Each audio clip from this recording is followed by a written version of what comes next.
Have you ever really thought about that sticky, heavy feeling on a humid day? Or, on the flip side, that amazing, crisp feeling of a perfectly air-conditioned room? You might think it's just hot or cold, but there's a secret science to it.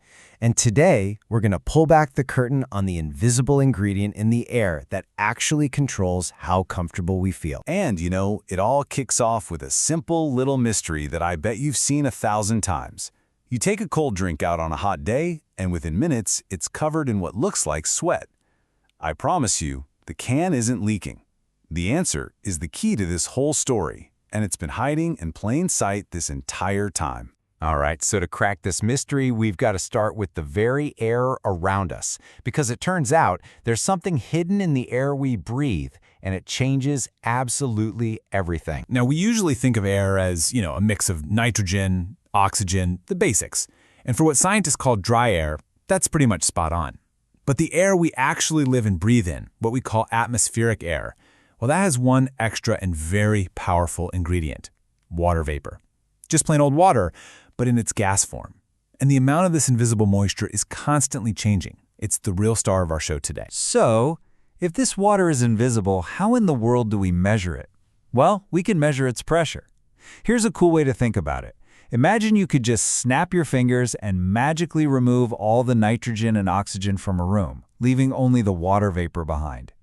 The tiny, tiny amount of pressure that water vapor would be pushing on everything all by itself, that's what we call vapor pressure. It's our first clue for tracking this hidden moisture. Okay, so there's water in the air and it has a pressure.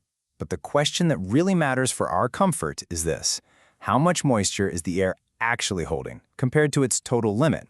How full is it? And that, my friends, brings us to a term you've definitely heard on the weather forecast: relative humidity. It's not some random number they throw out there, it's actually a ratio. It's telling us, as a percentage, how much moisture the air is holding right now versus the absolute maximum it could possibly hold at its current temperature. So it's basically a progress bar for how full the air is with water. Honestly, the best way to get your head around this is to think of the air as a giant sponge. When the relative humidity is low, that sponge is pretty dry, it's thirsty, it can soak up a lot more moisture. But when humidity gets high, that sponge is getting damp, it's getting heavy, it's almost full. And when you hit 100% relative humidity, that sponge is completely, totally saturated. It's dripping wet and can't hold a single drop more. So let's put a number on this. Let's say you're in a normal room, maybe it's around 25 degrees Celsius, that's about 77 Fahrenheit.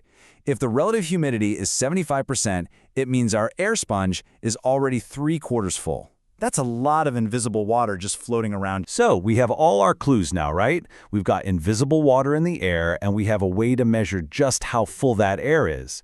Now it's time for the final piece of the puzzle: the trigger, the thing that makes the invisible visible. And this trigger has a great name: the dew point temperature.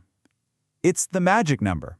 It is the exact temperature you have to cool the air down to before it starts to sweat, literally. The second the air temperature hits its dew point, it's at 100% relative humidity. That invisible water vapor has nowhere else to go, and it's forced to change back into liquid water. So let's just trace what happens. You've got a bit of air, it's just minding its own business. But then it gets near a cold surface. As it gets closer, its temperature starts to drop. Now the key is the amount of water in it hasn't changed.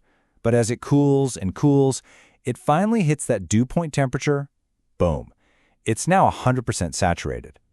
Any colder than that, and that vapor has to condense into liquid dew. And that brings us right back to our sweating can.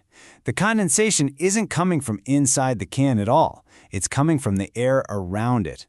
The cold metal surface of that can is below the air's dew point temperature. It's the perfect trigger. It's forcing all that invisible water vapor in the air to turn back into visible liquid water right there on the can. And there you have it, mystery solved. But this is way more than just a cool party trick with a soda can.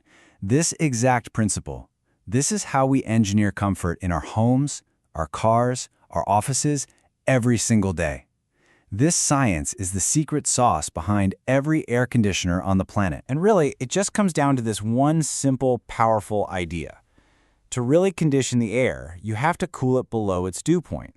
See, The real magic of your AC isn't just making the air colder. The real game changer is that it's also making the air drier by forcing that moisture to literally drop out of the air. Your air conditioner is basically a machine that's designed to create dew on purpose, over and over again. It sucks in that hot, humid air from your room. It passes it over a set of coolant coils that are kept way colder than the air's dew point. And just like with our cold can, the air is forced to wring out its sponge. All that water vapor condenses into liquid, which then gets drained away. And what comes out the other side? Air that is both cooler and, just as importantly, much, much drier. And the change it's just dramatic. This chart here shows the actual amount of water in the air by weight, before and after it goes through an AC unit. Just look at that drop. The amount of water is cut by more than half. Your AC is physically pulling pounds of water out of your room's air. That's a huge part of why you feel so much better on a hot, sticky day. So, from a simple sweating can all the way to the complex machines that cool our buildings, this science is all around us.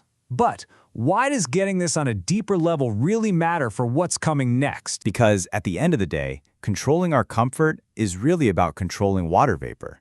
And as our world gets warmer and weather gets more extreme, mastering this science isn't just about feeling good anymore. It's about designing buildings and cities that are both livable and sustainable. It really makes you stop and think, doesn't it? How will this fundamental science of air and water shape the very world we build for ourselves tomorrow? Thanks for watching.